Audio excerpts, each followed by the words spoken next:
Hey everybody, you're listening to Radar Sense Transformers Edition. I am here with my good friend Che Brodnax, and we will be reviewing More Than Meets the Eye, Part 2.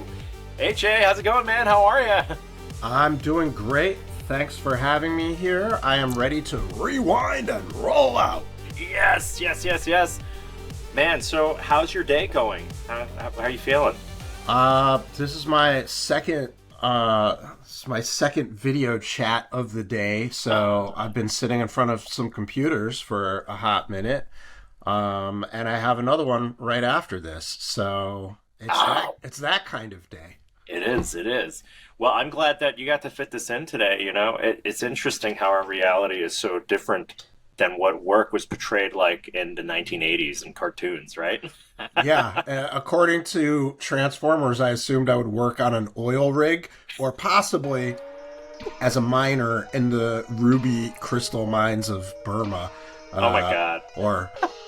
We can't hold back. I mean, usually other like really seasoned podcasters, they've got things to talk about from their personal lives and everything, but we're just like champing at the bit to just go right into Transformers. So we're going to go right into Transformers. Wow. So I got this up here for a little reference over here because, again, they jam-pack so much into these 22 minutes. Yeah. We're back at the oil rig, right where we left off, where Optimus Prime was trapped. And I was really worried for Spike and his dad, Sparkplug, you know? And, tell me, do you remember this? Do you remember watching this? I mean, I can't tell you about the first time I ever saw it, but yeah. I mean, it definitely, I have decades of memories of this episode, in particular. Like, I mean, of the entire More Than Meets the Eye, like first 3 episodes, pilot, I have memories, but this one and the beginning of the next one are like, I don't know why they're so baked in there. Yes. Is this the Empire Strikes Back of More Than Meets the Eye? I'm gonna say yes. Yeah. I'm gonna say yes. We haven't even gotten to the beginning of the episode, let alone the end of the episode. But following at least the sort of rising action, like semi-cliffhanger, not exactly a joyful ending formula. Spoiler for both this cartoon from 1984 as well as Empire Strikes Back. But but also not. Yeah. I mean, Empire Strikes Back came out after this, right? So no. Empire Strikes Back is 81. Oh, okay. There you go. So I get the sense with how much 80. plot is... It's 80. 1980. Okay. How much plot is packed in here that they had to be inspired. They said, okay, there's got to be a 3-parter. We've got to sell these toys. It's going to be crazy. So they get in on the oil rig, and there are a lot of Autobots in trouble, too. I thought we were going to be focused on the humans, but they went pretty fast past rescuing the humans. Yeah, then, there's just 2 humans in trouble. Yeah. We get but like we spend more time with like Brawn and Huffer, right? Yes, I didn't remember that. I didn't remember that at all. And it's interesting because Huffer gets this line that seems more like a Gears line, but it's for Huffer in this case. But in that sequence, it's one of the few moments in this episode where we have like multiple colors in the shading. Like, yes. I was mentioning that for the previous episode, is there are moments where it's like, oh, we've got like different colors of gray on someone's arm, and this is one of the scenes where it's like, oh, they went one step above and beyond where they're going to be later on in the episode. So that's just an interesting like animation. Note. With that call out you made about the art, it's really nice art, and there's just cool proportions, and you wish that they could keep that same high level of consistency throughout it all. Right. And when you see moments like that, you go, well, that's kind of why I remembered it fondly, that these designs were so cool looking. Right, yeah. And it's also like one of those things where it's like we were all ready for the motion picture, which of course has that level of animation, because there's like every once in a while, like there's a shot where it's like, oh, they did a little work here. And then of course, just we got like they dangled it in front of us and we were like, ooh, this could be really cool looking. And then we didn't really get it until the motion picture came out. The personalities of Huffer and the other guy, I don't know, I'm forgetting his name right now. They're Brawn. You don't see personalities like that in a Transformers franchise again. They're very particular to the time of the 1980s. They almost remind me of somebody that would be on a 1980s sitcom. Yeah. For sure. They're kind of like Debbie Downers about some things, and pessimistic, but kind of still friendly and affable. And it sounds like an older middle-aged guy. Right. Yeah. Well, that's actually another thing about cartoons in this era is it was before we had moved to everyone was a teenager or a fellow kid. Like, it's like the only kids in this whole thing are like Spike, and then whenever Spike has like a friend or like a non-love interest, and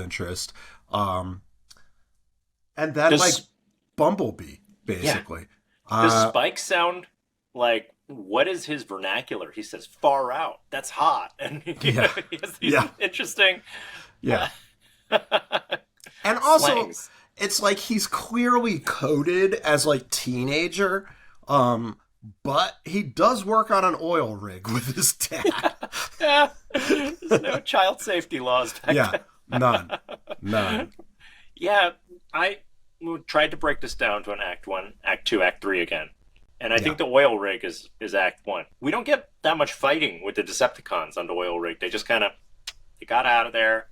It's about the aftermath, and you kind of get to find out that the Autobots are heroes. And I've always found it to be a magical piece of narration when Spike is just writing in his notebook and narrating. I literally have a note typed here that says, I like Spike's journal as a device. Yes. Right? It's like such a clear, like after Act 1, you swing into Act 2, it's like now you're in the new world or whatever. And it's like, we get into it by like, okay, they escaped the oil rig, and now Spike's writing in his journal like, oh, the Autobots and Decepticons are some kind of race of super advanced robots. I'm not really sure if they're from the past or the future. It's like such a cool moment of like world building that we don't actually get a lot of in the cartoon. As you mentioned, it's like they cram so much plot in that that was a slow moment of poetry there. Yeah. It really was. It really was. I love that part. I wanted to mention that at the oil rig, this is one of the few instances in the show where Autobots fly. Right? Yeah. Like that normally, really weirded me out. Right? You're like, wait a minute, y'all can fly? Yeah. And I'm going to bring it up later in Act 2, that it messes with the story logic, right? But I'll save that a little bit over there. Yeah. I said last episode that Soundwave was the MVP. I'm just going to go to my next screenshot over here because, I mean, what is with this size changing? How do you cram the mass of a tank into this tiny portable recorder that Spike can carry around? So, I want to say two things about Soundwave. Like, one, in this scene, and then also about the I forget the dumb in-universe term that they use for size changing. It's not dumb. It's just whatever. It's an in-universe term. But so the first thing is after Spike's done writing in his journal, he just sees this Walkman lying around. He's like, oh, I wonder who left this here. And he picks it up. And it's like, I guess that makes sense. You just see a Walkman lying on the ground. You might as well take it. Although it is a little weird because it's not lying on the ground next to where people are. It's lying on the ground next to the Autobot headquarters. So, like, what's it doing there? But, so he takes it, he, like, runs inside, and just sets it down somewhere. That's, like, What are you doing, Spike? You just found that and just brought it inside instead of like taking it either to the like Autobots and being like, yo, does this Walkman belong to anyone? Or being like, yo, I just found a Walkman. He's just like, just set it over here on this counter. Of course, Soundwave is like, yeah, what's this? Have you ever seen this before? This does not look like a Sony. What is I love this? that. Autobots Lost and Found. Yeah. See, he should have at least brought it to the Lost and Found. Yeah. So the other thing that I wanted to say is at the end of the first episode, right before they go to the oil rig, we get this Autobot roll call moment where just all the Autobots introduce themselves, and it's a great way to like show your toy lineup and make sure that every character gets mentioned in an episode. And so like, you know, it's like I'm being a little cynical about it, but it really is a great technique. And like I think about all the roll calls that I've seen in media since then or whatever, all the scenes where it's like, oh, hey, Neo, welcome, like here's the rest of the crew of the Nebuchadnezzar or whatever. So there's that. Later on in this episode, when the Decepticons are preparing to invade Sherman Dam, there's this huge lineup of Decepticons that all take off. But they don't do a roll call because most of the Decepticons are like generic Decepticon seekers. So then, what you actually realize is the Decepticons are made up of these two sort of disparate groups. There's military hardware, which at this point in the show is just jets, it's just F-15s. And then there's Soundwave, Reflector, and Megatron, which are all things that a person could hold in their hand. And so, like, it's very clear that these are separate toy lines where, like, oh, this is like, I've got a toy Walkman that's secretly a robot. Oh, I've got a toy camera that's secretly a robot. I've got a toy gun that's secretly a robot. And then there's this other line of toys, which is like vehicles that turn into robots, right? And so the Decepticons have this like kind of hodgepodge of those two toy lines. But it's like Soundwave, Reflector, and Megatron that are like truly the Decepticons, because it's like there's like deception where they can be like hidden amongst, you know, like human the aliens, stuff. Right? You know, they're hiding. Yeah. So that's what I want to say about Soundwave and his size changing. I noticed something I never noticed before, but when they panned the camera by all the Decepticons, that roster that you saw, they had a couple of generic cassettes I never saw. Oh, nice! They were short guys. I didn't see. I've never seen that before, and I was like, "What is this?" I couldn't believe it, and I might have gotten that wrong, but there were definitely some short dudes. That's awesome. Over there. I can't believe I'm spotting these details like 40 years later. So, you know, there was one more emotional thing that kind of happened when Soundwave reveals himself to Spike. And he's giant, and you're worried for Spike. And you get really worried for Spike, but then when Soundwave is kind of like fearful and leaving himself, he emotionally says, "Ravage, come on, we gotta get out of here." Yeah. He really cares about Ravage. And even though, you know, as a kid, you're kind of on the Autobot side, you suddenly go, "Oh, I hope Ravage gets away. I don't want Ravage to get caught." Not only that, right, but like, it's one of the reasons that everybody loves Soundwave is that he has like he's like one of the only guys that's not a complete screw up, and the Decepticons, like, super effective, and he like genuinely cares about his cassettes. Yes. You know, and to the point where even my mom likes Soundwave. Oh, I love that. Your mom's awesome. That's fantastic. She thought it was cute the way that he cared about his cassettes. That's amazing. I can't believe she caught that detail. That's awesome. I want your mom to be an MVP in this episode. is really relatable. Even my kid today, he likes Soundwave the most because, and he, I think it's that care for the cassettes, and you could be kind of this ruthless, badass character is considers itself superior, but is still loyal to Megatron. Superior. Yes, yes. I think that is the appeal of Soundwave, that he has this hidden heart that people catch despite being a badass. Yeah, and being such a robotic character. Like, again, like, he's got the voice. He's one of the few characters that not only has a face mask, but also has a single eye, which makes him look makes him look awesome. But, but, right, like, he doesn't have the face that can emote. And he's got the voice. And yet, he's got this extremely, like, sort of human, I mean, for lack of a better term, relationship with with his little guys. Yeah. Compared to the relationship of some of the other Decepticons, where Megatron's like, your knowledge is only overshadowed by your stupidity, Starscream. It's like, yo, why are you so rough, Megatron? In the movie, though, he doesn't even bother with, like, that long of a thing. He's just like, you're an idiot, Starscream. He just had it. He had enough. Oh, man. Megatron, is that you? I had this funny thought about how later, when you have Blaster in his cassettes, I don't think that you ever feel that Blaster is as close to his cassettes as Soundwave is. Yeah, well, they didn't, Blaster has so much.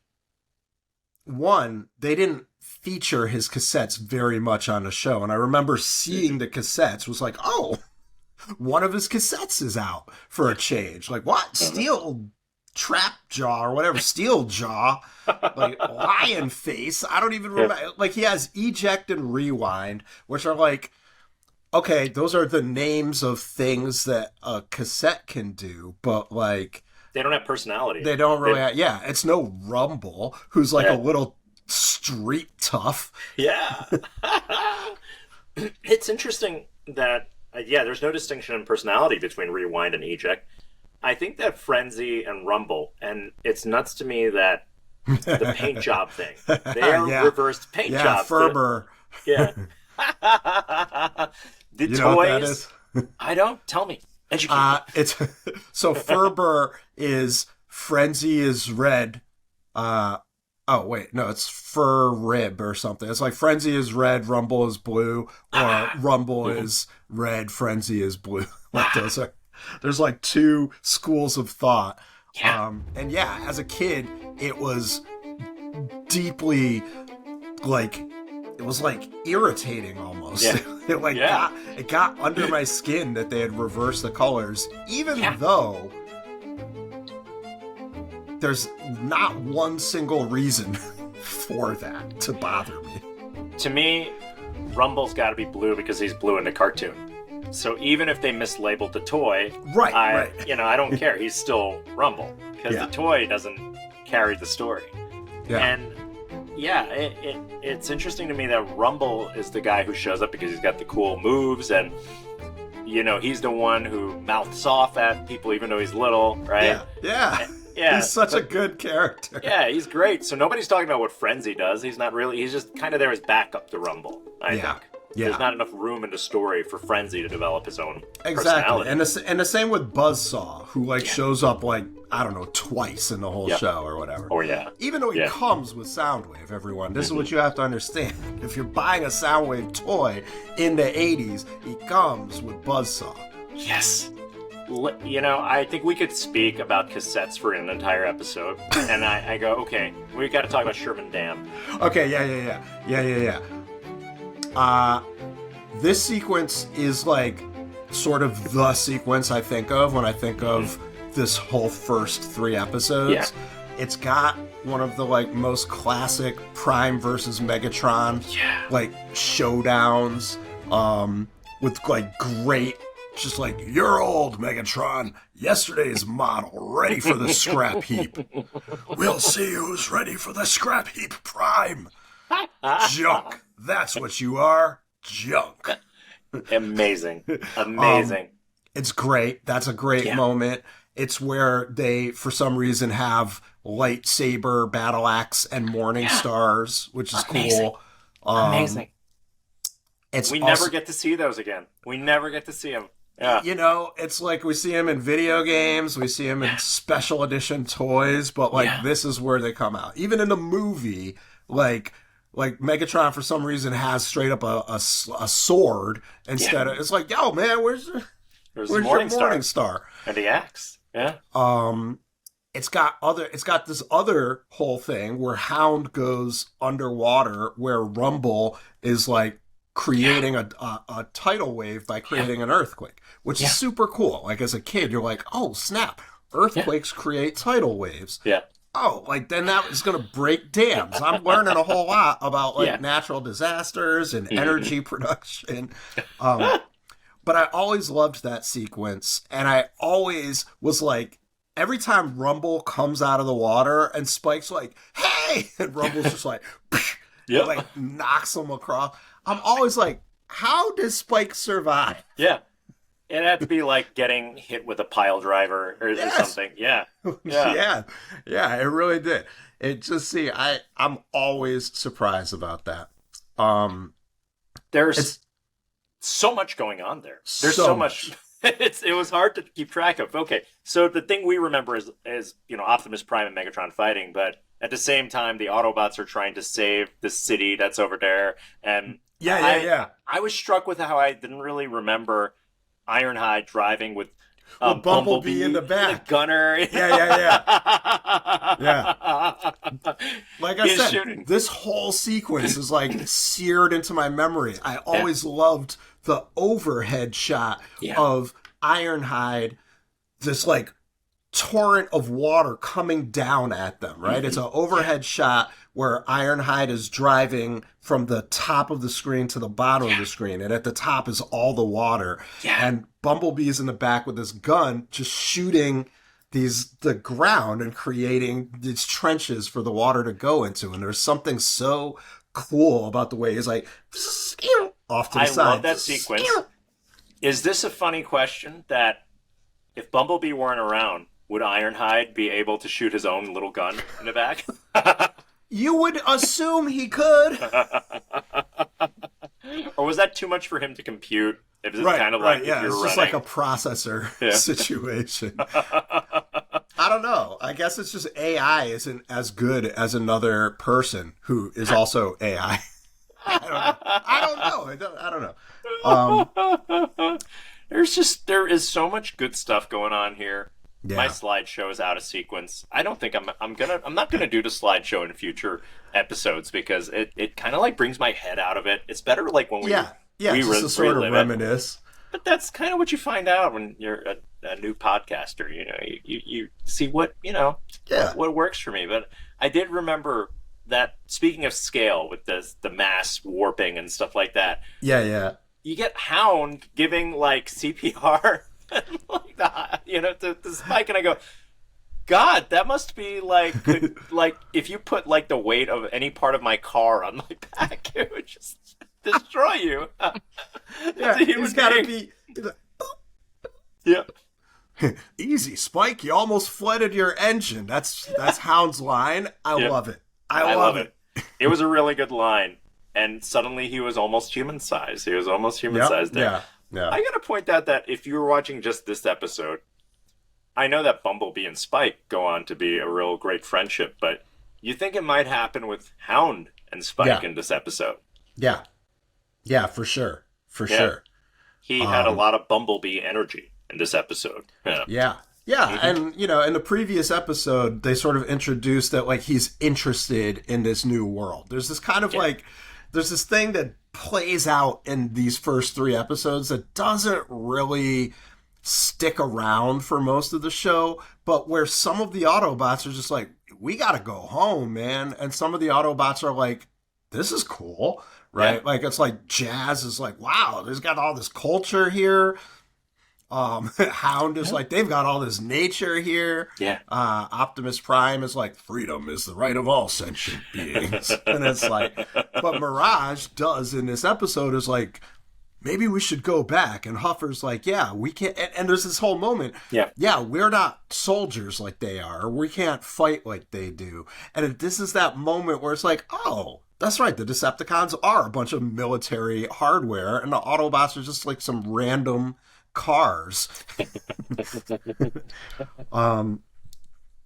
Which of course they go into in the whole like Orion Pax episodes and like all that stuff. Who knew all of that would come here? All the seeds were there, and they were experimenting. They were experimenting with character, narratively. I just don't feel. I feel like everything's so planned that you don't have these happy like narrative accidents anymore. That you say, you know what? It's okay that you didn't walk down this path. You know, you can tell that you were wondering, is there something there to explore? So Act 3 hits. Yeah. The ruby crystal mines of Burma. Yeah. And last episode we were joking. We were like, I decided to look this up. Yeah. And I'm like, what's the deal with this? And apparently Burmese rubies are the most sought after gems, like after diamonds, and their trade has been banned since the Myanmar government had issues with human rights and everything. But they believe that Burmese rubies had been completely mined. Anything of like a really high carat size or something was mined hundreds of years ago or decades ago. So now you're only going to find small ones, but they're special because they kind of phosphoresce, they kind of glow because they have some chromium in them. And wow. Okay, I said, did they know all this? Did they know all this? What the? Yeah. I thought they made this up. I thought they pulled this out of their ass, and it's a thing. Yeah. Burmese rubies. Yeah, wild. Yeah. And again, for those of us, those of our three friends that are listening, Myanmar is the country that is sometimes referred to as Burma. And it's also apparently where Sparkplug once worked in those mines. He's like, oh I missed that. Yeah. Oh, yeah. He said that? Oh. Yeah, like Bumblebee's going to plant this bomb inside of the mines, and Sparkplug's like, oh, I'll go with you. I used to work these mines. I'm like, wow. I missed that. I totally missed that. I would never have guessed that he was such a worldly fellow. Yeah. And, there was this... like an American... like, what's going on there? That feels like that's tied to some kind of extremely shady, like, late, or like early 70s, like... bad resource, like, theft and, like... Yeah, definitely war crimes were adjacent to that. Last job before he got on the oil rig. Yeah, it was like a CIA operative. Did you love that the Decepticons had pickaxes when they were working in here? It's like, okay, so when you're in the dam, it's like, Starscream, activate the null ray. What? Yep. Okay, attach the energon cubes to these things. But when they're in the mines, man, they are old school. Pickaxes, carts, and I love this banter that Skywarp and Thundercracker. I can't wait to get home. I don't like being here. It's wild. They're the Lenny and Carl of the Decepticons. Yeah. I remember what they said. They said Earth is too flat. Yeah. I know what you mean. And then later on, when they capture Bumblebee, they just completely beat him up. Like, and it's like totally this they're such bullies. It's brutal. Yeah, they're like twice the size, and they're just pushing them and kicking them. And it's messed up.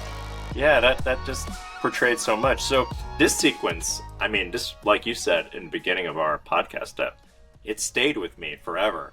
Just something about the care Optimus speaks of with, don't worry, I could send Roller.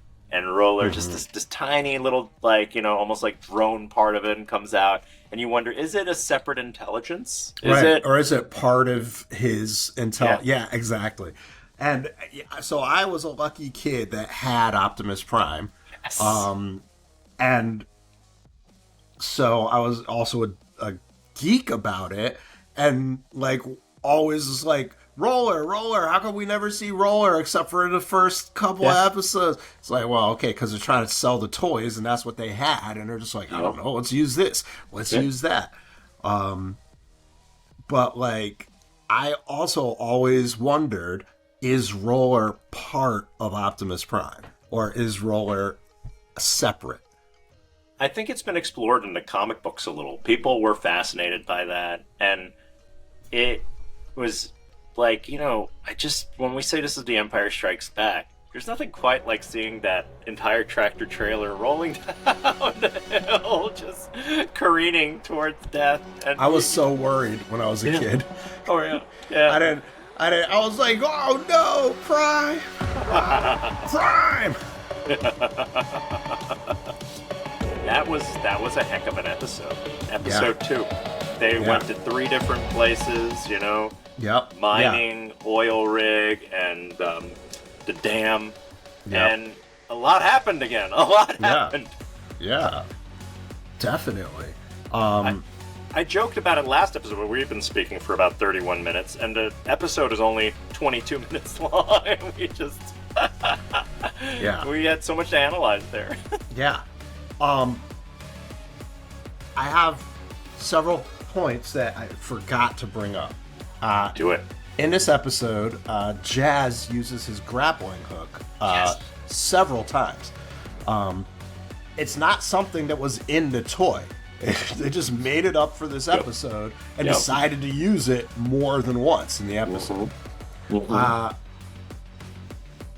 I don't understand why his hand has to like disappear and be replaced like with some sort of energy transference into a hook that then he throws, because one, he's a robot, and instead of having a hook at the end of a cable, it could just be his hand, and then it would be like, you don't have to wait for the hook to like grab the rocks properly. It could just be his hand grabbing onto something. Yep. Why isn't it like that? And then you wouldn't even had to have the thing where it's like, phew, and a new thing comes out. Like, but that's easy for me to say in 2024, 40 years after this show came out.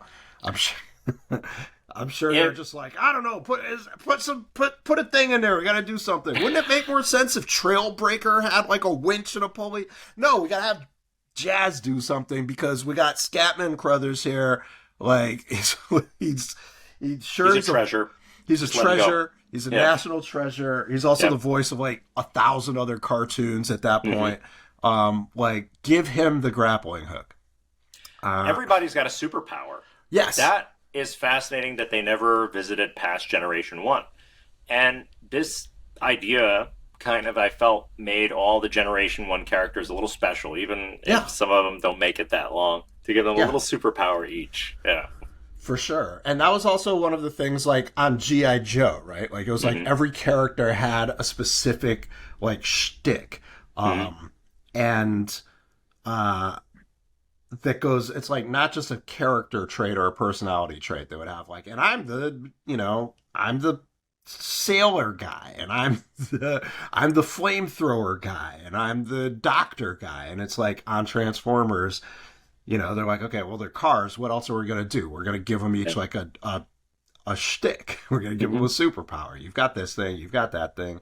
And they have the moment where Hound is like, here's my hologram. And then Mirage is like, check this out. Now you see me. Now you don't. Yeah. Trailbreaker uses his force field early on. Weirdly, the twins, Sunstreaker and Sideswipe, they do fight with jets, but in this episode, they don't bring up their, quote, jet judo, end quote. Which also, with 40 years of hindsight, they could have called that jet kundo, and that would have been so much better. That is amazing. It was so strange. Again, it just reminded me of the flying. When Megatron had Optimus on the platform, he was stepping on his hand when he was just flying. You can just fly away. And also just the way that it's like so like we were talking last time, it was like, oh, this is a pirate ship battle, and then it's just like this is like every literal cliffhanger, like a guy stepping on the hero's fingers, but it's like, man, he's Optimus Prime and his fingers are big and metal. Like, does it hurt him? I don't know. Like, he can fly, and also if he falls down like 25 feet, that's just gonna sound like, but it's not gonna mess him up. Like, it was like they had all these frames and they needed to get from point A to point B, where they said, wouldn't it be cool if we had this action movie kind of thing that happened that's a classic, right? Right, but right. I was wondering about the storytelling expeditiousness of it's going to take a long time if they can walk there, if they got to transform. Let's just make them fly there. They were just like, I'm sure. So, audience members, the fact that the Autobots can't fly becomes such a like plot-related thing as time goes by, where it's like they literally have to invent their own jets because they're completely outmatched in the sky.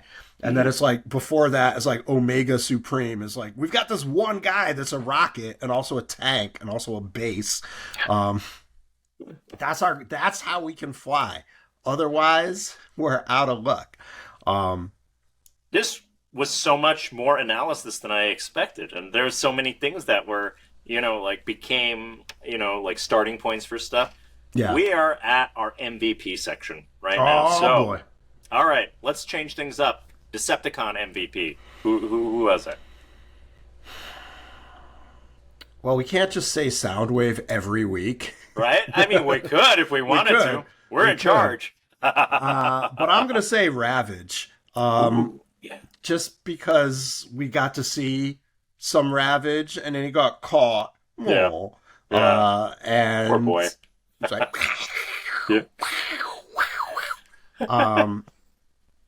yeah, and it was cool. It was cool to get to see like the espionage Transformers doing espionage. Yes. Wait, can I take it back? Yeah, can I change you can my take vote? it back. It's Rumble. It's gotta be Rumble. Yeah. He's got it all. He totally hits Spike, just totally KOs him. He like beats up Hound. Yep. He causes an earthquake, which causes a tidal wave, which surges the dam. And he's such a little punk. but he's tough. Yeah. Like he's not afraid to get into a fight with a Transformer like 3 times his size. That is a fine choice. I quite like that. I was in my head before I came to do this recording. It was Soundwave again, and I think like we just pretty much said it was Soundwave again because we named his cassettes and they kind of are an extension of him. It's Soundwave. It's gonna be Soundwave every time for Decepticons. Yeah, for a while at least. All right, Autobot MVP. What do we got this week?